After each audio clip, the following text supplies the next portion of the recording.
하나님 말씀은 느헤미야 11장 1절부터 36절까지 교독을 하겠습니다. 백성의 지도자들은 예루살렘에 거주하였고 그 남은 백성은 제비 뽑아 10분의 1은 거룩한 성 예루살렘에서 거주하게 하고 그 10분의 9는 다른 성읍에 거주하게 하였으며 예루살렘에 거주하기를 자원하는 모든 자를 위하여 백성들이 복을 빌었느니라. 이스라엘과 제사장들과 레위 사람들과 느디님 사람들과 솔로몬의 신하들의 자손은 유다 여러 성읍에서 각각 자기 성읍, 자기 기업에 거주하였느니라. 예루살렘에 거주한 그 지방의 지도자들은 이러하니 예루살렘에 거주한 자는 유다 자손과 베냐민 자손 몇 명이라. 유다 자손 중에는 베레스 자손 아다야이니 그는 우시아의 아들이요 스가랴의 손자요 아마랴의 증손이요 스바데아의 현손이요 마을랄렐의 오대손이며 또 마아세아니 그는 바룩의 아들이요 고로세의 손자요 하사야의 증손이요 아다야의 현손이요 요아림의 오대손이요 스가랴의 육대손이요 실로 사람의 7대손이라. 예루살렘에 거주한 베레스 자손은 모두 468명이니 다 용사였느니라. 베냐민 자손은 살루이니 그는 무슬람의 아들이요 요엣의 손자요 부다야의 증손이요 골라야의 현손이요 마하세야의 5대손이요 아디엘의 6대손이요 요사야의 7대손이며 그 다음은 갑베와 살레 등이니 모두 928명이라. 시그리의 아들 요엘이 그들의 감독이 되었고 하스누아의 아들 유다는 복음이 되어 성읍을 다스렸느니라. 제사장 중에는 요아립의 아들 여다야와 야긴이며 또 하나님의 전을 맡은 자 스라야이니 그는 힐기야의 아들이요 무슬람의 손자요 사독의 증손이요 무라요세의 현손이요 아이두베의 오대손이며 또 전에 일하는 그들의 형제니 모두 822명이요 또 아다야이니 그는 여로암의 아들이요 불라야의 손자요 암시의 증손이요 스가랴의 현손이요 바스울의 5대손이요 말기야의 6대손이며 또 그 형제의 족장된 자인이 모두 242명이요 또 아마세이니 그는 아사렐의 아들이요 아으세의 손자요 무실레못의 증손이요 임멜의 현손이며 또 그들의 형제의 큰 용사들이니 모두 128명이라. 하그돌림의 아들 삽디엘이 그들의 감독이 되었느니라. 레위 사람 중에는 스마야이니 그는 핫숲의 아들이요 아스리감의 손자요 하사베아의 증손이요 분니의 현손이며 또 레위 사람의 족장 사부대와 요사바시니 그들은 하나님의 전 바깥 일을 맡았고 또 아삽의 손자 증손 삽디의 손자 미가의 아들 마따냐이니 그는 기도할 때에 감사하는 말씀을 인도하는 자가 되었고 형제 중에 박부갸가 복음이 되었으며 또 여두둔의 증손 갈랄의 손자 삼모의 아들 압다니 거룩한 성의 레위 사람은 모두 284명이었느니라. 성 문지기는 악국과 달몬과 그 형제인이 모두 172명이며 그 나머지 이스라엘 백성과 제사장과 레위 사람은 유다 모든 성읍에 흩어져 각각 자기 기업에 살았고 느드님 사람은 오벨에 거주하니 시아와 기스바가 그들의 책임자가 되었느니라. 노래하는 자들인 아삽 자손 중 미가의 현손 마따냐의 증손 하사베아의 손자 바니의 아들 우시사는 예루살렘에 거주하는 레위 사람의 감독이 되어 하나님의 전 일을 맡아 다스렸으니 이는 왕의 명령대로 노래하는 자들에게 날마다 할 일을 정해 주었기 때문이며 유다의 아들 세라의 자손 곧 무세사벨의 아들 부다히아는 왕의 수하에서 백성의 일을 다스렸느니라. 마을과 들로 말하면 유다 자손의 일부는 기럇 아르바와 그 주변 동네들과 디본과 그 주변 동네들과 여갑스엘과 그 마을들에 거주하며 또 예수아와 몰라다와 벨렛과 하살수알과 부엘세바와 그 주변 동네들에 거주하며 또 시글락과 무고나와 그 주변 동네들에 거주하며 또 에느림몬과 소라와 야르못에 거주하며 또 사노아와 아둘람과 그 마을들과 라기스와 그 들판과 아세가와 그 동네 주변들에 살았으니 그들은 부엘사바에서부터 흰놈의 골짜기까지 장막을 쳤으며 또 베냐민 자손은 게바에서부터 믹마스와 아야와 베델과 그 주변 동네들에 거주하며 아나독과 높과 아나냐와 하솔과 라마와 기타임과 하딕과 스보임과 느발락과 로드와 오노와 장인들의 골짜기에 거주하였으며 유다에 있던 레위 사람의 일부는 베냐민과 합하였느니라. 아멘. 기도드리겠습니다. 하나님 감사합니다. 이 시간에 하나님 말씀을 전하고 듣습니다. 성령께서 역사하셔서 우리를 향한 하나님의 뜻을 잘 깨달게 도우소서. 하나님의 알려주시는 대로 잘 믿고 따르게 도우소서. 예수 그리스도의 이름으로 기도드렸습니다. 아멘.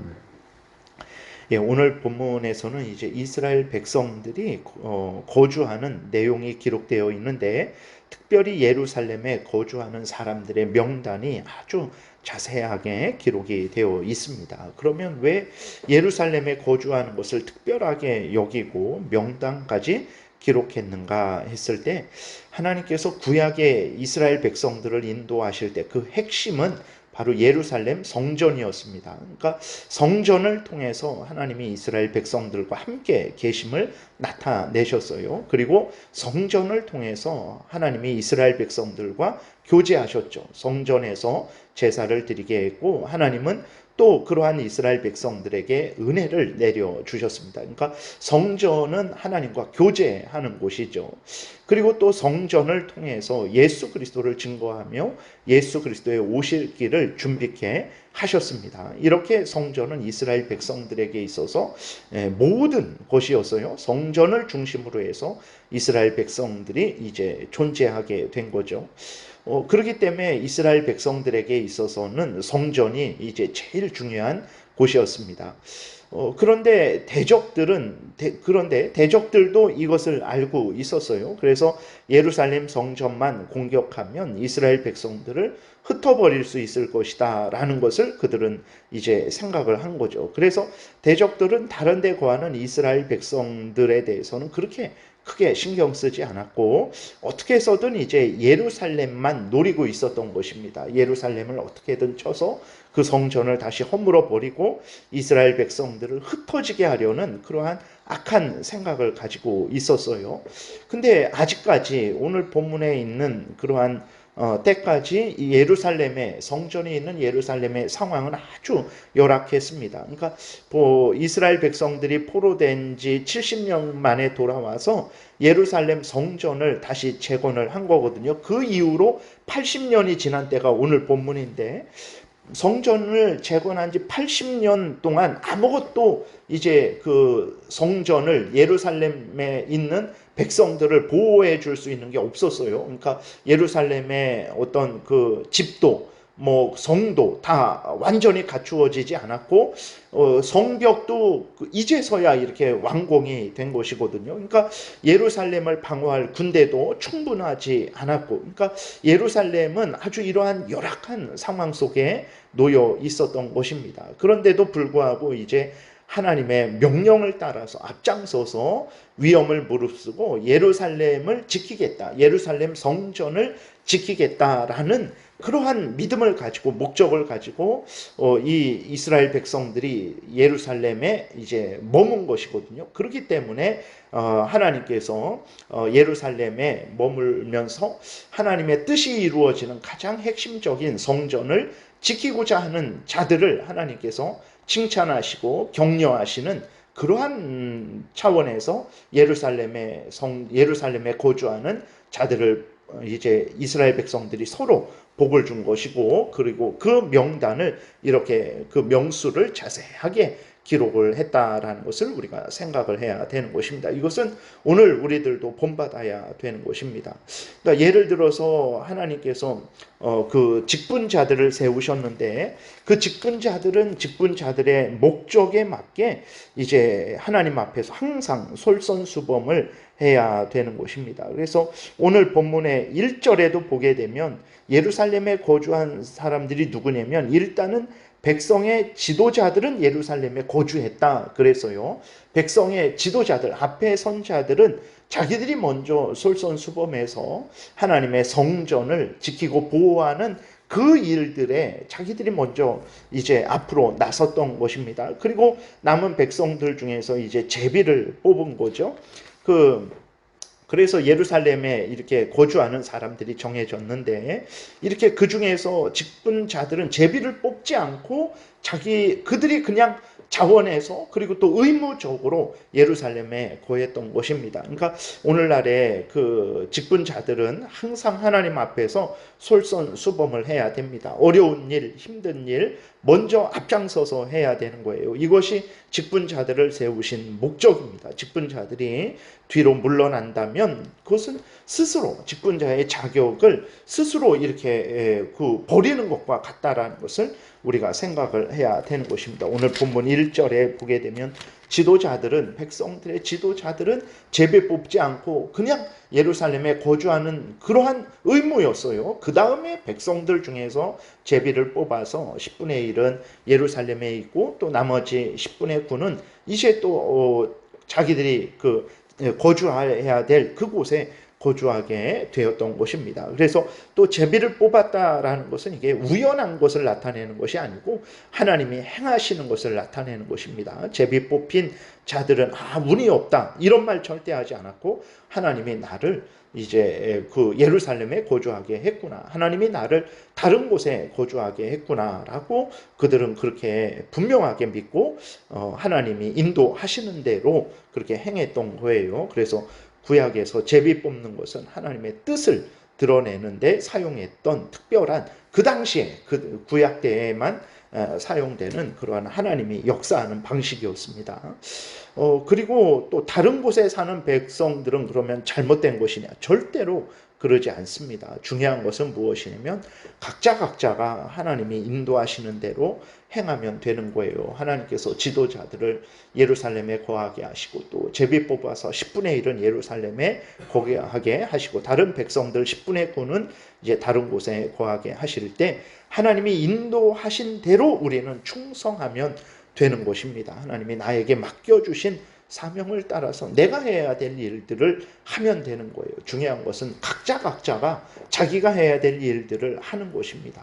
이것이 하나님께 영광이 되고 또 다른 백성들에게도 서로에게 유익이 되는 것이죠. 우리가 오늘 본문을 통해서 하나님 앞에서 신앙생활 할 때에 우리가 어려움이 있고 또 어떤 위험한 일이 있을 때 먼저 솔선수범하는 그러한 믿음을 가져야 되는 것이고 또 하나님이 각자에게 맡겨주신 직분을 따라서 하나님 앞에서 충성해야 되는 것입니다. 그래야 하나님의 영광이 드러나게 되고 다른 사람들도 유익을 얻고 나 자신도 이렇게 하나님께서 명수를 자세하게 기록해 주시는 것처럼 하나님의 크신 은혜를 또 누리게 될 것입니다. 기도드리겠습니다. 살아계신 하나님 감사합니다. 우리들의 본분이 무엇입니까? 위험을 피하고 이 땅에서 잘 먹고 잘 살고 하고 싶은 대로 행하는 것이겠습니까?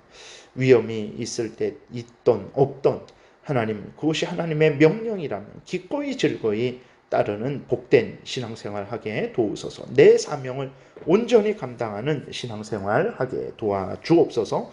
감사드리고 예수 그리스도의 이름으로 기도드렸습니다. 아멘.